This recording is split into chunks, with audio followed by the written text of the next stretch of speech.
So today is the eve of our new year. It's hard to believe, isn't it?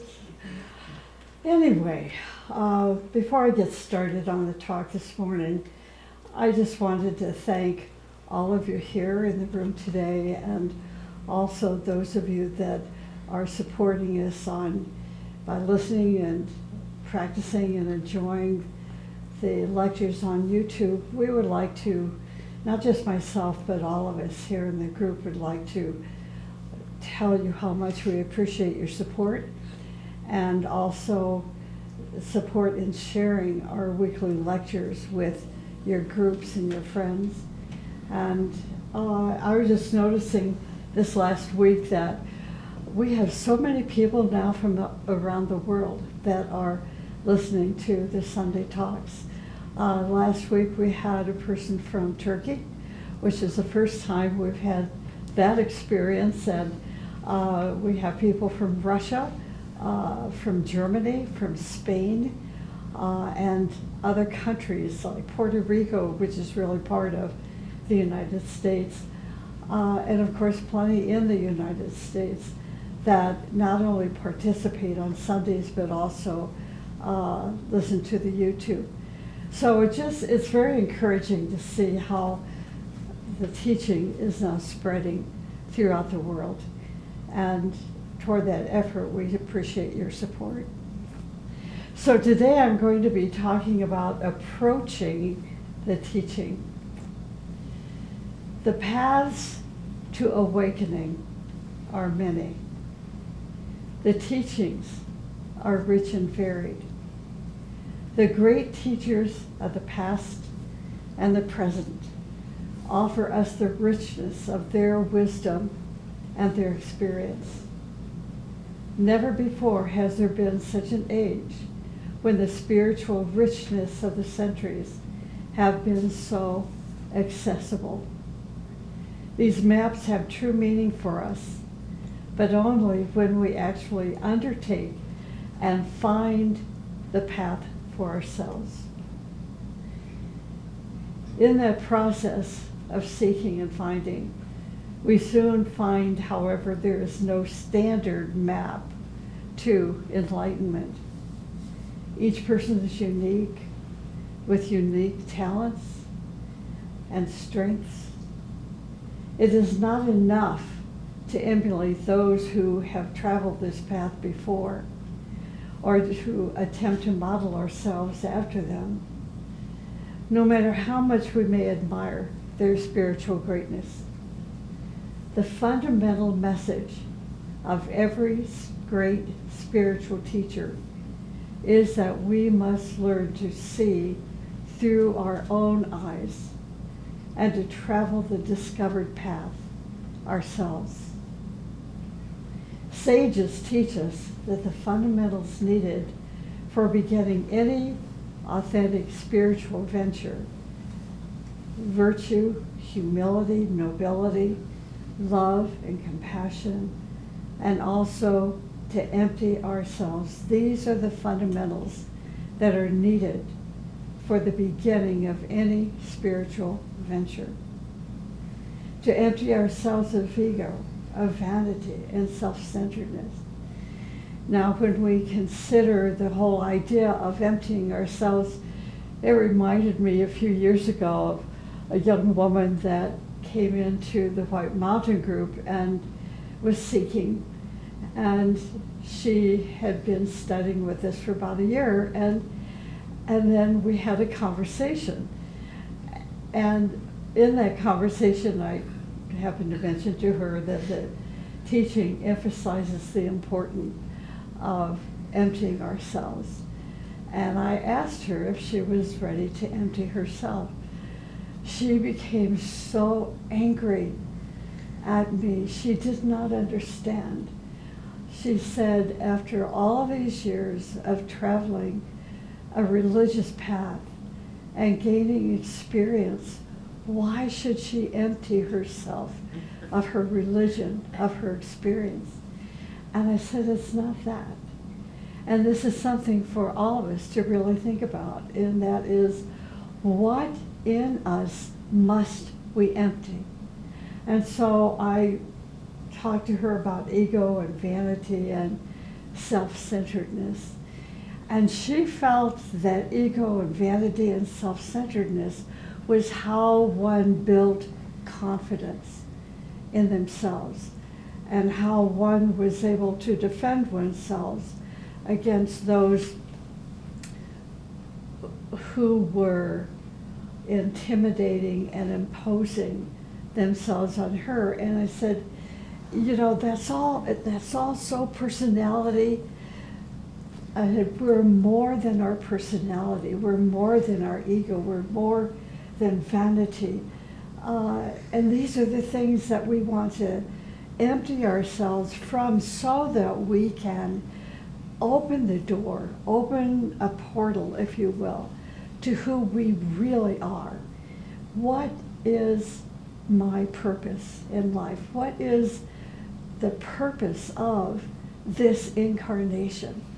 And the minute that door or that portal opens and we have a glimpse of what our purpose is in this incarnation, that's the moment we want to empty ourselves of everything we've accumulated falsely in a way, and I'm using the term false because it's an accumulation of what other people have told us, how we must think, how we must pray, who we are, what we should be.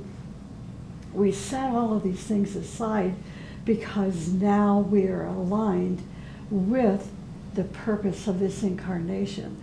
We're aligned with the beauty of Christ and hierarchy and those great sages, great spiritual teachers that have walked and journeyed this path before us, who found their purpose, who understood the purpose of reincarnation, who understood the beauty of karma. Once that door opens, it's going to close more quickly than we want if we are not yet ready to empty ourselves. So emptying ourselves is part of the requirement once we find the teaching to travel the path that we find the teaching on. Our unfolding human soul will discover a teaching that will help us bring these fundamentals into blossom. Some people are born into the teaching. Others find it later on in their life, but only after a crisis. And it was that crisis that ignited their search. Each will approach the teaching with a multiplicity of differences. A different culture, a different family life, different age, and different experiences. Yet the teaching is going to meet these differences and meet their needs. These are the people who will say, after they have found the teaching, and a group rooted in the teaching, I'm home.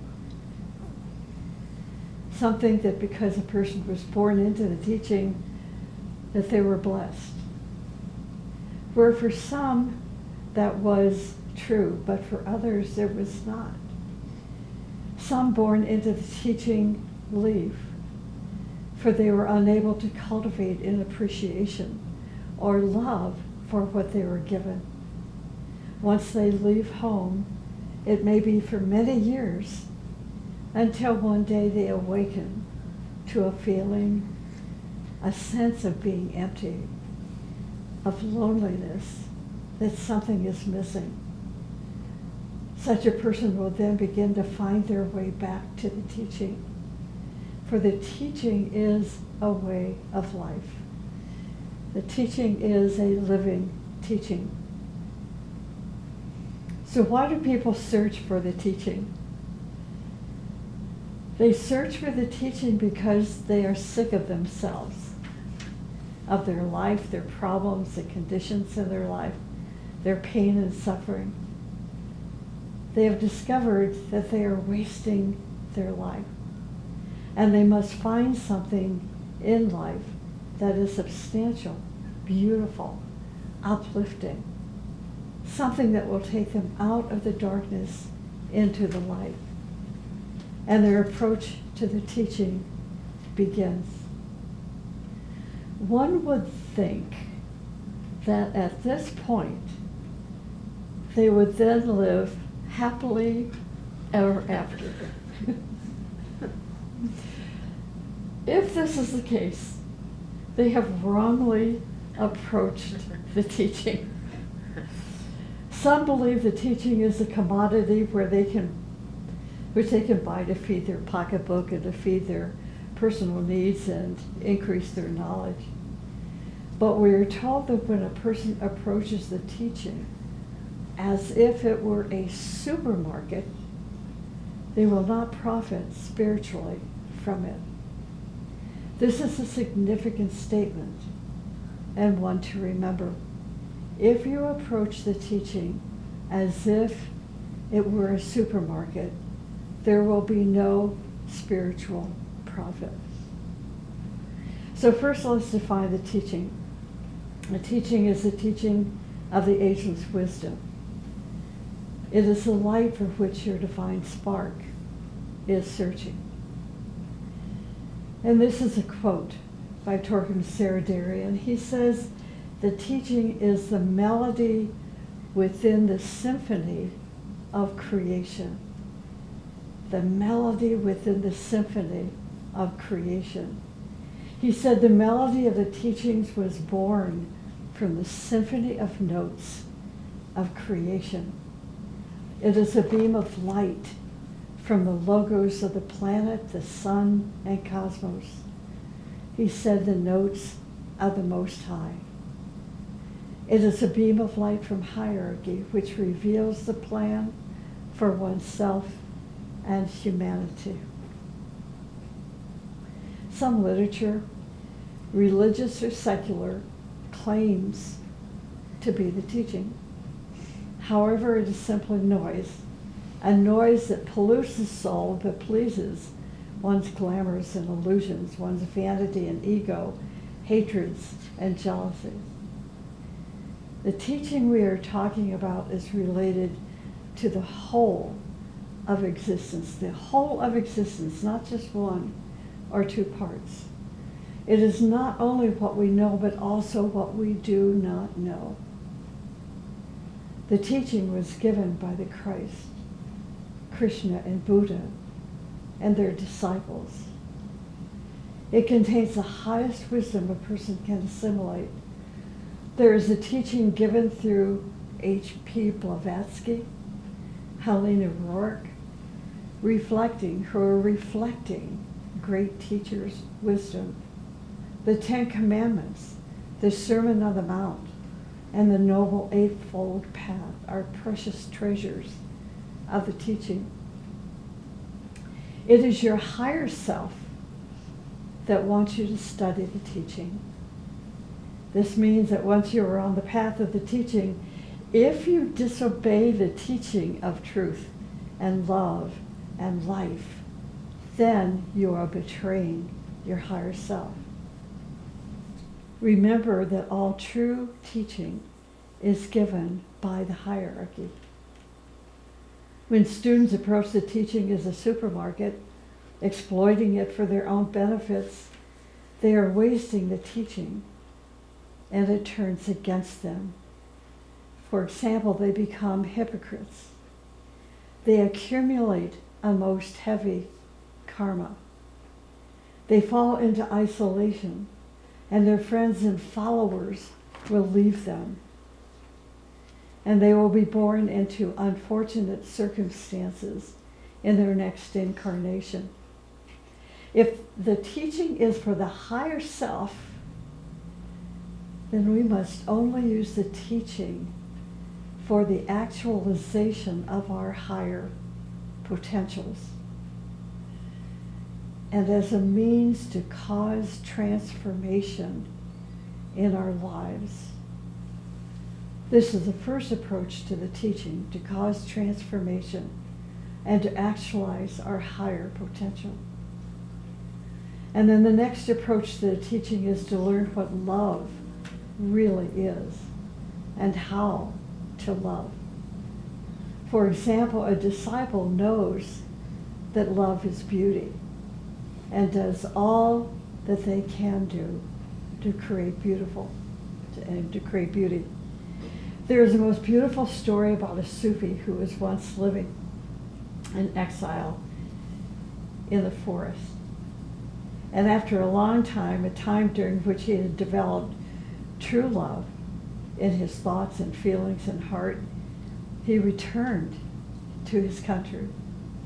The first thing he wished to do was to sit in his garden, which had gone to ruin during his absence. He went down to it in the guise of a sage and began to water it with his little water bowl. The garden at once began to flourish, and in a short time it became a miracle of beauty that everyone in the city began to talk about. And they said, "This must be some spiritual man, since the garden is beginning to grow and to flourish." The love of a disciple makes things to blossom. The Sufi reached the love of his beloved, his higher self, or his master, from whose garden emanates a most creative love. He found such love through devotion to something higher than himself. Such a devotion focuses us in the fire of our love. After you learn how to love, you can no longer live in the circle of self-centeredness, but to become a world disciple. One who has approached the teaching to learn how to love is going to lose their self-interest. They will learn the beauty of service, how to increase joy and freedom in the world, and how to liberate people from their limitations.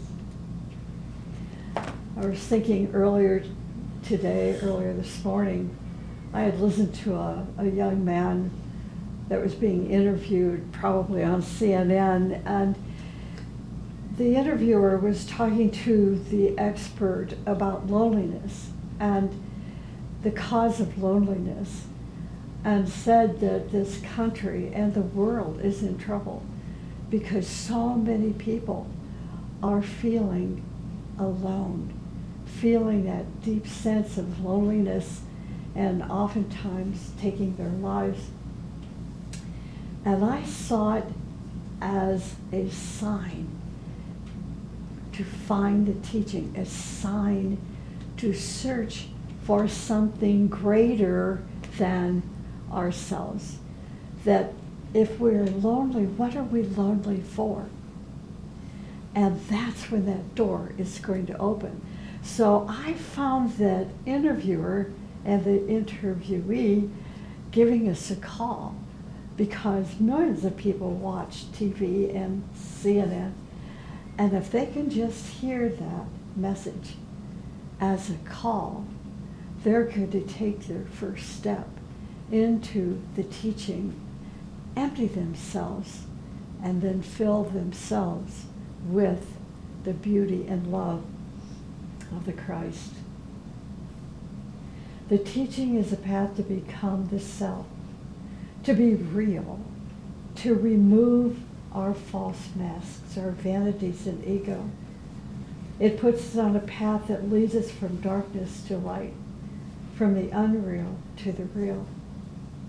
We cannot approach the teaching as if it is a bandage to our problems or medication to our illness. It is a path for self-mastery, for transformation and transfiguration. It is not a religion. Some people approach the teaching as a religion, but it is not a religion. How many churchgoers tell you that their place of worship taught them how to renounce their ego their glamours and illusions in Maya, who taught them how to renounce their vanity or taught them about the higher self. These are not centers which put people on the path of discipleship. Many of today's centers of worship have become entertainment centers. They bring in popular singers and Western singers and pop singers and personalities and bands and orchestras. And they are creating a social environment for their membership. How to make business off of one another and how to become important. We see our political leaders attend churches creating an image for the world that they make us believe our political leaders are spiritual. But you see, even many of the churches today have become supermarkets. But they cater to the rich and famous, to their positions of power and influence without teaching them about renunciation. The goals of the teaching extend beyond making a person feel good, to enjoy life more, make money and so forth. Make more money and so forth. These results are good, but if the teaching is to take us beyond our business, beyond ourselves and goals with which the teaching inspires the higher self, if we can see the goals that the teaching inspires the higher self with and live those goals, we will then be approaching the teaching to improve our service to others. To expand our field of service, to become extremely busy serving and serving others from our chosen field of service. Become extremely busy serving and serving others from our chosen field of service. We experience self-forgetfulness in our service, and we begin to understand the meaning of self-sacrifice. Some of us are recently studying the fact that disciples today who learn sacrificial service will be our leaders tomorrow. So by putting the goals of the teaching into our life, we will soon be able to see greater light in people. And we're going to find ways and means to eliminate our glamours and illusions. So let me close with this, that this teaching is the law, the Dharma. It embodies the living fire given to humanity for regeneration and for transformation.